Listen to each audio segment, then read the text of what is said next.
Hey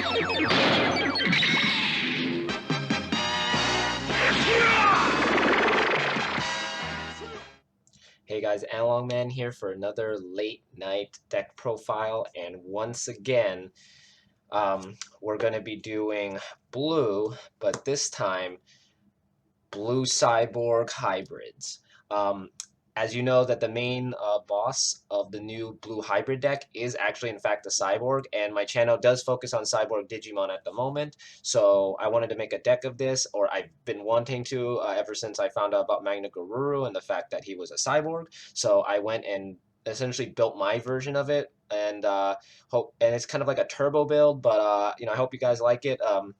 Honestly, as of this recording, it's only been day one of pre-release, so this is kind of a very rough build. Take it as more of a template to work with what you have. This deck is more of a culmination of a lot of stuff I've seen from the Japanese meta, how like mainly the ratios specifically for each Digimon. I kind of went with what I thought felt right, and then certain cards I still don't have enough copies of as of recording, like specifically Bokomon, so I've had to substitute that with the old Strabimon from BT4. But they both work almost the exact same. It's just a little bit less of a search, but it's fine. Anyway, let's actually get into the deck. So for the eggs, we're running the 4 Upamons because with how blue hybrid is, you're guaranteed to make your opponent not have sources. So this will always go off no matter what. And of course, these are all alt arts because they're really nice. The normal art one is much, much cheaper. This one is a little bit expensive to get. So I would highly recommend getting the common version more. But it does the same exact thing. It's just nicer art. Yeah, and that's all the eggs we run. We run exactly 4. Well, you could run 5, but it's not really needed because you're gonna be turboing into a lot of your stuff anyway, so you won't really need to do much. We'll start off with the rookies with 4 of the new BT7 Stravimon. For those that do not know what this card does, on play, it reveals the top 4 cards of your deck and then add 1 card with hybrid in its traits, Susanomon or Koji, among them to your hand. Then you just bottom deck the rest. And its inherent effect is also really good. On deletion, you could just play a Koji for free. The main thing that you use this card for is to mainly search, but sometimes having him underneath is kind of cool because then you can swing, poke at their security, and then play a Koji for free and kind of set up for next turn. So this card is a must-have at 4 because it is a searcher. Okay, then we run 4 of the Strawberrymon from BT6. This card didn't really see much play unless it was in the Ancient Garuru variant of Gabubond, but this card is really good in this deck because when attacking once per turn, if the Digimon has hybrid or 10 warriors in its form, it gains 1 memory when attacking, but this is only once per turn effect, but if you have multiples of these underneath Magna Garuru, you can potentially gain more than 1. I've actually managed to gain at least 3 to 4 memory off of these guys, and in combination with other cards, so must have at 4. Basically, most of the rookies will be Strabi because Strabi is like the best rookie for this deck. Then we run the 3 Searcher Strabi. As I mentioned before, this is a placeholder for Boko because Boko can grab 2 from 5, while this one can only grab 2 from 1 because it searches 3 cards and adds a tamer and a hybrid, and you will hit that, but it's just less of a, like, there's a kind of a more RNG kind of thing to him, so potentially you might whiff with him, so it's not as good, but he is still very generic, so it's nice to have him in here. And then I have the 1 Bokomon at the moment. If I had 3 more, I would run it. But at this moment, it's basically kind of comboing with Strabi at the moment. So it's fine for now. That's actually all the rookies we run. We only run about 12, but basically 8 of them are searchers. So we will be guaranteed to get tamers and or hybrids. So we should be good on that end. And then let's get into level 4s, which are essentially the majority of the hybrids. We run 4 of the new Kumamon. Kumamon is really broken, honestly, because when you Digivolve, you can just trash a card, and if in combination with the Tommy Tamer, you can essentially get rid of all of their sources in one move, and they just can't do anything at that point. Then we run 4 of the Korikakus, which are Tommy's beast form. His beast form is really gross because if you combo, as I mentioned, this along with Tommy is already really powerful because you can remove 4 sources. But with this, if you have just one more extra memory, you evolve it on top, and that Digimon basically can't attack for the next turn. So you basically stun your opponent, which is the combo that actually has enabled blue to essentially stay relevant for now.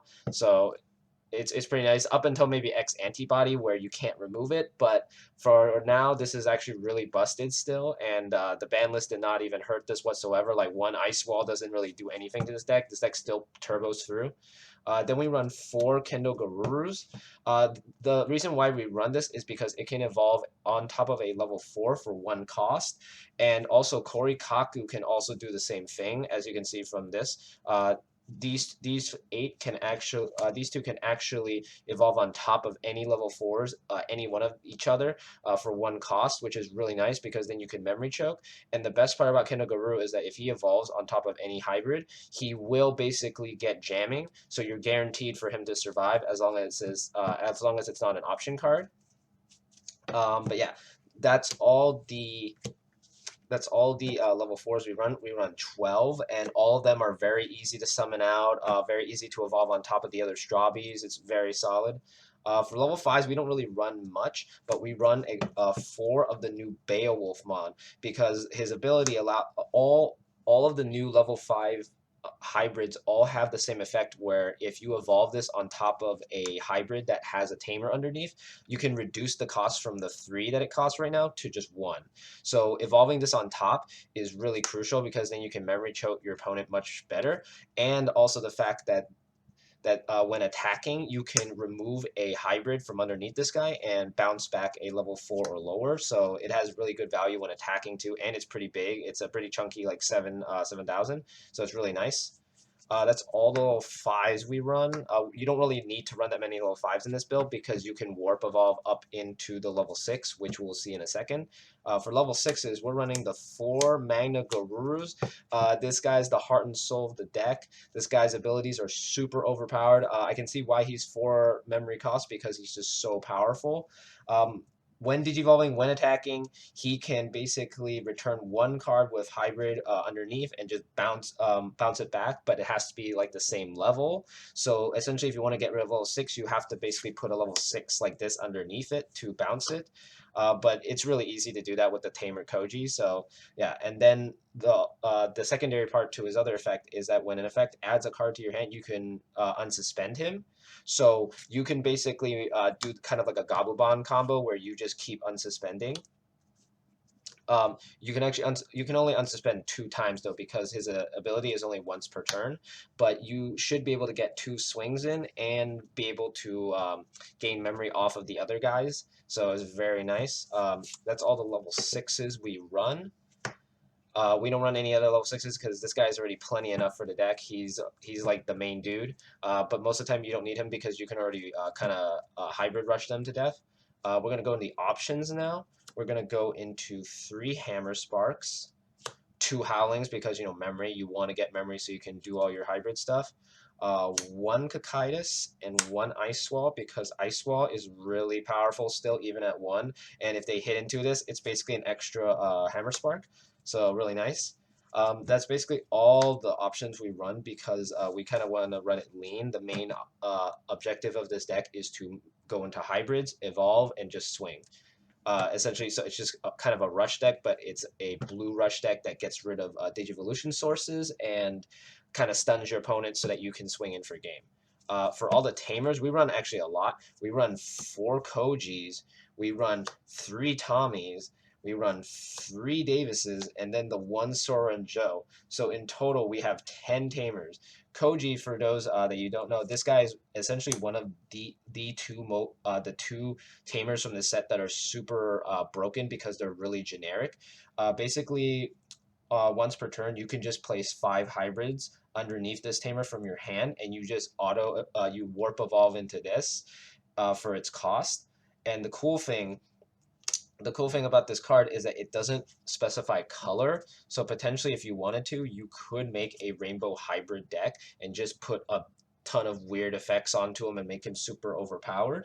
And then also Koji's he actually has an inherent effect when he's underneath Magna Garuru. He can actually give when an effect basically adds a card back to your hand, you regain a memory off of him, which is really nice.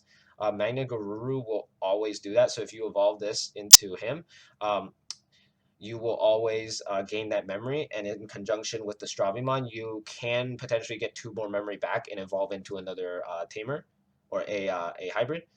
For Tommy, his ability is really cool because on play he can just remove 3 Digivolution cards from one of your Digimons, from one of your opponent's Digimon, and then when attacking, he makes it. He also does the same effect as Korikaku, where basically you stun them so they can't attack, and then Davis is for the search, and then Sora and Joe is just there to give that extra memory as well.